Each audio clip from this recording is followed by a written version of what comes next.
आपका और 24 न्यूज में मैं एम चौधरी। हम मौजूद हैं पाउटा साहिब की ग्राम पंचायत बहराल सतीवाला में। प्रधान पद के उम्मीदवार जसविंदर सिंह, जिनका चुनाव चिन्ह हाथ की घड़ी है, उनसे आपको रूबरू कराते हैं और उनके क्या विचार है, उनकी क्या सोच है। स्वागत है आपका हमारे न्यूज चैनल पर। धन्यवाद आपका जी आपके न्यूज चैनल का, न्यूज 24 का जी। मैं जसविंदर सिंह, ग्राम पंचायत बहराल से प्रधान पद के लिए इलेक्शन लड़ रहा हूँ। मेरा चुनाव निशान घड़ी है और सभी गाँव वासियों तरफ से मैं आपका धन्यवाद। प्रधान जी, आपके पंचायत में हम घूमे हैं, तो घूमने के बाद जो हमने लोगों से बात की है तो ऐसा महसूस हुआ है कि आपकी पंचायत बहुत पिछड़ी हुई है। हम आए इसलिए थे कि किसका जोर है और कितने प्रत्याशी यहाँ पे चुनाव लड़ रहे हैं, लेकिन लोगों ने हमारे से सवाल शुरू कर दिया है कि जी यहाँ पे तो मुद्दे इतने हैं, यहाँ पे काम नहीं हो रहा है। हमारी पंचायत यहाँ पे जो स्कूल है कोई भूल में वो डैमेज है, कुछ बस्तियाँ हैं उनकी पानी की टंकियाँ तक, उसमें कुछ सुनने में आया कि आपने प्रयास किए हैं तब पानी पहुँचा है। इसके अलावा उप स्वास्थ्य केंद्र जो है यहाँ पे, उसमें भी पंचायत पिछड़ी हुई है। एक जच्चा बच्चा कोई यहाँ पे जहाँ टीकाकरण वगैरह होता है वहाँ पे भी बहुत समस्याएं हैं, वो बहुत जर्जर हालत में हैं। तो कई ऐसी चीज़ें यहाँ निकल कर आई हैं। तो आप एक प्रत्याशी के रूप में चुनाव लड़ रहे हैं, तो आपके लिए भी काफ़ी चुनौतियाँ इस पंचायत में हैं और सुनने में आया कि आपने स्ट्रगल किया है। वैसे तो सभी प्रयास करते हैं, सभी समाज सेवी होते हैं, लेकिन आपके लिए मेरे हिसाब से चुनौतियाँ ज़्यादा है। तो आप क्या करेंगे, आपकी क्या सोच रहेगी, किन मुद्दों पर आप चुनाव लड़ रहे हैं, ये आप बताएं। सबसे बड़ी समस्या हमारे गांव में पानी की है, चाहे वो पानी पीने का पानी हो और सिंचाई का पानी हो।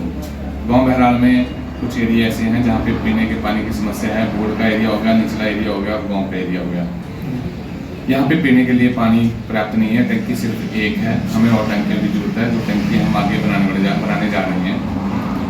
सिंचाई के लिए बोर्ड के एरिया में पानी नहीं है, उसकी सिंचाई के लिए पानी की व्यवस्था हम कर रहे हैं। कुछ नीचे के एरिया में फैक्ट्री के द्वारा पाइपलाइन फाड़ दी गई थी, वहाँ पे हमने अपने प्रयास से पाइपलाइन जुड़वा दी है, पानी चालू करवा दिया है। वो उस एरिया में तकरीबन 6 महीने से पानी नहीं था। जैसे मेरे को पता चला, हमने अपने प्रयास से वहाँ पे पानी की व्यवस्था करवा दी है, वहाँ पे पानी चालू करवा दिया है। और जो आप बात बता रहे हैं स्कूल की, हमारे जो बोर्ड में एक स्कूल है, वो उसकी जो बिल्डिंग है वो बिल्कुल डैमेज हो चुकी है। हम उसको दोबारा तैयार करवाएंगे, उन्हें तैयार करवा के उसको स्कूल को हम दोबारा चालू करवाएंगे। और जो आपने टीकाकरण की हॉस्पिटल की बात की है, जहाँ पे बच्चों के नहीं, ये पब्लिक के मुद्दे हैं जो मैंने बात आपसे की है। आप कैंडिडेट हैं, लोगों को आप उम्मीदवार हैं, लेकिन लोगों को भी आपसे उम्मीद है। हमारे जो लोगों की मांग है, हमारे भाइयों की मांग है कि जो हमारा टीकाकरण जहाँ पे होता है उसकी बिल्डिंग भी बहुत जर्जर हालत में है, वो भी हमने दोबारा बनवानी है। सड़कों क्या आपने हाल देख ही लिया, यहाँ पे रास्ता है, स्ट्रीट लाइटें किसी भी गली में स्ट्रीट लाइट नहीं है, व्यवस्था नहीं है, पानी की चलो आपको बता दिया है। और एक हमारा मेन मुद्दा एक है, जब 1978 में फ्लड आया था हमारे गांव में, यहाँ पे साथ बाढ़ आ गई थी, तब हमारे सभी घर नीचे जमुना के किनारे पे बसते थे। सरकार के द्वारा सभी को उठा करके यहाँ पे ऊपर बसा दिया गया। राजपूत बस्ती बोलते हैं, राजपूत बस्ती को ऊपर बैठाया गया है। उस टाइम सरकार ने देवबादी की जमीन बोल के हमें बैठाया था। हम बैठे हुए हैं, हमारे घर इधर गुरुद्वारे के पास है और हमारे राजपूत बस्ती का घर ऊपर बोर्ड में है। लगभग कितने परिवार हैं? लगभग वहाँ पे हमारे 70-80 परिवार हैं। अच्छा, ठीक है ना जी, 150-200 के आसपास वोटिंग है। लेकिन आज वो जो परिवार हैं उनके नीचे जो जमीन है वो देवबादी की जमीन है, हम उसको देवबादी बोलेंगे और कुछ नहीं बोलेंगे। वो जमीन हम सरकार से प्रयास करवा के उनके नाम करवाएंगे, ताकि वो तो आज तक नाम नहीं हो पाई, उनके नाम नहीं हुई है। तो सुनने में आया, हम घूम के आए, वहाँ पता लगा है कि वहाँ तो आवास ही नहीं मिल पाते हैं, सरकारी आवासों की सुविधा नहीं। बिल्कुल सही बोला आपने, वहाँ पे जो आवास योजना के जो मकान का पैसा आता है उनको नहीं मिल पा रहा है। वो ये कारण है कि उनके नाम जमीन नहीं है। सरकार आवास योजना का मकान बनाने के लिए फर्द मांगती है, वो फर्द देने में असमर्थ है। हम कोशिश करेंगे, यहाँ से लेके हम हिमाचल में ऊपर तक जाएंगे और उसको नाम करवाएंगे। ठीक है ना, हमारा ये पूर्ण प्रयास रहेगा। और आगे आप पूछ सकते हैं। मजदूरों के लिए सुनाया आपने कुछ घोषणा की है, तो वो क्या है वो बताएं। मजदूरों के लिए जो हमने घोषणा की है, ये हमारी मांग नहीं है, ये हमारी जरूरत है बहुत ज़्यादा। ये हमारे जो मजदूर हैं, हमारा जैसे कि हमारा मजदूर तबका जो है वो जो पहली बात तो देखो, हमारे यहाँ पे सबसे ज़्यादा मजदूर बंदे रहते हैं। हमारे यहाँ पे जो वोटर हैं वो हमारे मजदूर तबका है। हम भी मजदूर हैं, हम खेत में काम करते हैं अपने में, हम भी मजदूरी करते हैं किसी से। हमारे खेत में काम करने के वाले मजदूर को हम 500 रुपये दिहाड़ी देते हैं 8 घंटे की। दोपहर का खाना देते हैं, 3 टाइम की चाय देते हैं, ठीक है ना। और दोपहर को 1-1.5 घंटे का रेस्ट भी देते हैं उनको, 8 घंटे की ड्यूटी में काम करने में। वहीं उसके विपरीत फैक्ट्री वाले 12 घंटे काम करवा कर, जो कंपनी है, कंपनी है, कोई भी फैक्ट्री है यहाँ पे, सभी का यही हाल है। फैक्ट्री वाले क्या करते हैं, 12 घंटे काम करवाते हैं और केवल 500 रुपये दिहाड़ी देते हैं। कोई उनको चाय पानी का, खाने का कोई व्यवस्था नहीं है। हम जैसे ही आए हैं, हमारे को पता लगा कि देखो, हमने मांग उठाई है इस पर कि 12 घंटे को घटा करके 8 घंटे की दिहाड़ी हो, 500 रुपये हो, उसके ऊपर ओवर टाइम 100 रुपये घंटा मिले और दोपहर का खाना मिले मजदूर को, और हफ्ते में 1 छुट्टी मिले। छुट्टी हम रविवार के मिलती तो है संडे को शायद नहीं, हमें संडे की छुट्टी देखो नहीं मिलती है, और हमने लेनी भी नहीं है संडे की। हमने लेनी है वर्किंग डे की छुट्टी। संडे को देखो स्कूल बंद होते हैं, जैसे सोमवार से लेकर शनिवार तक कोई भी दिन हो, ठीक है। फैक्ट्री भी बंद ना हो, उसमें शिफ्ट वाइज छुट्टी दी जाए मजदूरों को। हफ्ते में 1 छुट्टी हर मजदूर को मिले, शिफ्ट वाइज मिले, लेकिन संडे की ना मिले, क्योंकि संडे के दिन सभी कार्यालय बंद होते हैं, सभी बाजार बंद होता है, हॉस्पिटल, स्कूल, बैंक सब बंद होता है। उस दिन मजदूर छुट्टी लेके करेगा क्या? छुट्टी लेके सोना थोड़ी ना है, मजदूर को बहुत से काम होते हैं, देखो, ठीक है। लेकिन हम यही मांग करेंगे, छुट्टी हो Saturday to Monday to Saturday, और हमारी जो मजदूर की दिहाड़ी है वो 500 रुपये 8 घंटे की हो, उसके बाद ओवर टाइम हो और सैलरी समय पे दी जाए। आयुर्वेदिक यहाँ पे कोई औषधालय है, उसमें डॉक्टर नहीं बैठते, दवाई तक नहीं मिलती है। आयुर्वेदिक का जो हमारे पास यहाँ पे औषधालय है, स्वास्थ्य केंद्र है, ना तो उनके पास दवाई है, कोई भी गिनी चुनी दवाई होती है उनके पास, ना ही वो इतना इलाज कर पा रहे हैं। जो होता है उनके पास काढ़े कूड़े मिलते हैं, वो कुछ काम नहीं करते। यदि आप प्रधान चुने जाते हैं तो आप क्या करेंगे स्कूलों के लिए, शिक्षा के लिए, स्वास्थ्य के लिए, और जो बिल्डिंग डैमेज है, बरसात के दिनों में अभी जंगल से कोई पानी आता है, जल भरा होता है, यमुना के आसपास की जो वो है भूमि, उसमें कटाव होता है, तो उसके लिए आप क्या? स्वास्थ्य के लिए हम यहाँ पे हॉस्पिटल बनवाने जा रहे हैं आने वाले समय में। हमारे पास उसके लिए लैंड भी तैयार है, हम बनवाएंगे। स्कूल हमारे पास एक 10वीं का है ऑलरेडी, हम जो हमारे बोर्ड वाला स्कूल है उसको भी तैयार करवाएंगे।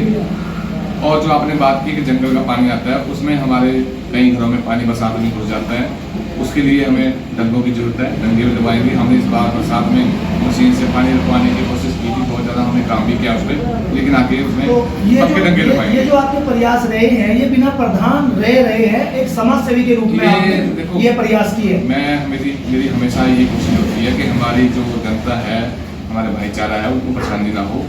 प्रधानी के लिए इलेक्शन में अब लड़ रहा हूँ। इससे पहले मैं कितने समय से सक्रिय आप लोगों के बीच, लोगों के साथ, जैसे आप अभी एक्टिव हैं, तो कितने टाइम से देखो ये माना जाए कि आप सक्रिय रहते हैं? मेरे पास भारतीय किसान यूनियन का अध्यक्ष का पद है, मैं उसमें किसानों के साथ जुड़ा हुआ हूँ। कब से? 2021 से। 21 से मैं प्रधान हूँ, और 5 साल का कार्यकाल पूरा होने के बाद मेरे को दोबारा फिर चुन लिया गया है। मैं आगे भी काम कर रहा हूँ, और मैं अपने मजदूर भाइयों के साथ भी हूँ, अपने जितने भी अपने परिवार हैं उनके साथ हूँ। मैं उसको साथ लेकर ही चलता हूँ। कोई प्रधान पद लड़ रहे हैं, उससे पहले हम काम करते रहे हैं किसानों के लिए, मजदूरों के लिए। पंचायत घर की भी स्थिति यहाँ पे दयनीय है। अभी हमने देखा है, जैसे कैंडिडेटों के बारे में पता करते कौन कौन चुनाव लड़ रहा है, पंचायत घर की स्थिति यहाँ पे जगह कम भी है मेरे हिसाब से। पंचायत घर में जो जगह की बहुत कमी है, तो हमें कहीं खुली जगह में हमें उसको शिफ्ट करना पड़ेगा। पटवार खाने की हमें ज़रूरत है, हमें पटवारी के काम के लिए बाटावर जाना पड़ता है। पटवार खाना हमें चाहिए यहाँ पे, पंचायत घर हम कहीं पे खुली धरती चाहिए। और सबसे जो मेरा हमेशा प्रयास रहा है, एक खेल का मैदान। मैंने पहले भी यहाँ पे वॉलीबॉल के टूर्नामेंट करवाए हैं। मैं नशे को नहीं मानता बिल्कुल भी, नशा मुक्त पंचायत हम बनाएंगे। खेल के मैदान बनाकर बच्चों को वहाँ पे हम सक्रिय करेंगे, वहाँ पे बिजी करेंगे, ताकि वो नशे की तरफ ना जाए, उनका ध्यान हटकर खेल की तरफ जाए। जैसे हमने पहले वॉलीबॉल का टूर्नामेंट करवाया, मैंने कोटा MC में भी करवाया था क्रिकेट का टूर्नामेंट। इस प्रकार हम आगे भी टूर्नामेंट करवाते रहेंगे, क्रिकेट की।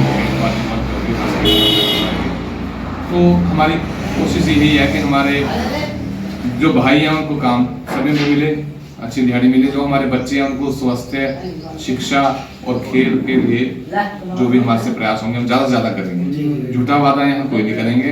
रिकॉर्डिंग में बोल रहे हैं, जनता के लिए हम पुरजोर कोशिश करेंगे। आवारा पशुओं की भी बड़ी समस्या निकल के आपकी पंचायत में आई है, लोगों का कहना है। बड़ी अच्छी बात आपने कही है। आवारा पशुओं की देखो बहुत बड़ी समस्या है ये। किसान अपनी फसल को पूरे दिल लगा के बेचता है, तैयार करता है, पूरा खर्चा करता है।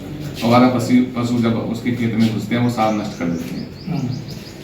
सोलर फेंसिंग की हम स्कीम लेके आने वाले हैं आने वाले समय में। मैं उसको DFO से और एग्रीकल्चर विभाग से लेकर पंचायत को अटैच करके हम 2 गांव की सोलर कृषि फेंसिंग और वन विभाग दोनों करवाने जा रहे हैं। दोनों गांव की बहराल सतीवाला की।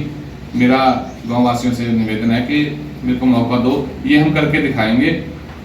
ऑनलाइन बोल रहे हैं, रिकॉर्डिंग में है, इसको हम करेंगे। आपका साथ चाहिए हमारे को। कितने आश्वस्त हैं आप जीत के प्रति और आप कितना मजबूत खुद को मान रहे हैं? इतने दिन से आप लगे पड़े हैं और आप काफी बड़ी घोषणाएं भी कर रहे हैं। हमने लगभग आज से लेकर आज से 4-5-6 साल पहले से किसानों के साथ जुड़े हुए हैं, मजदूरों के साथ हैं। हम एक मजबूत कैंडिडेट के रूप में इस टाइम उभर के आ रहे हैं। आपके सामने ही है, आपने लोगों का रिव्यू ले लिया होगा। लेकिन हमारी अभी अपील है अपनी जनता से कि हमारा सहयोग करें और अपनी पंचायत को विकास की तरफ लेके जाएं। जो कार्य अब से पीछे बहुत पेंडिंग है उनको हम करवाएंगे। बहुत सी सड़कें ऐसी हैं जिसके लिए हमने बनानी है। जो एक बोर्ड की सड़क है, एक निचले एरिया की बॉडी के वाली सड़क है। बॉडी के पास हमने पानी की टंकी पीने का पानी और सिंचाई के लिए क्या प्रयास रहेंगे? पीने के पानी की भी और समस्या है यहाँ पे। मैं वहीं पे बात आ रहा हूँ। जो निचला तराई का एरिया है हमारा, बॉडी से नीचे का एरिया है, हम बॉडी के पास एक पानी की टंकी बनाने जा रहे हैं जो नीचे के एरिया को कवर करेगी। जो ऊपर वाली टंकी है बोर्ड वाली, वो केवल उसी एरिया को कवर कर सकती है। वो इतना पानी बोर्ड में सिंचाई की बड़ी प्रॉब्लम है, बहुत प्रॉब्लम है। उसको हम पीने के पानी की तो पूरी पंचायत में ही निकल के आई है समस्या। ये हर साल का ये पंगा है। आज से पहले देखो पंचायतें रही हैं, उन्होंने कोशिश तो की है, हम नहीं बोलते काम नहीं किए, लेकिन हम उससे बेटर करके दिखाएंगे वो। चलिए, अच्छी बात है, बहुत अच्छी आपकी सोच है, बहुत अच्छी विचारधारा है। इसी के साथ अंत में अपने एक अपील के साथ और अपना चुनाव चिन्ह के साथ आप अपने ग्रामवासियों से अपील कर सकते हैं हमारे चैनल के माध्यम से। मेरी आप सबसे यही बेनती है कि मेरा चुनाव निशान घड़ी है। आप घड़ी पे मोहर लगाएं और मुझे विजयी बनाएं। आपके सभी कार्य, जितने भी कार्य हैं, मैं उस पर तकनीक करूँगा और सभी कार्यों को ईमानदारी से करूँगा।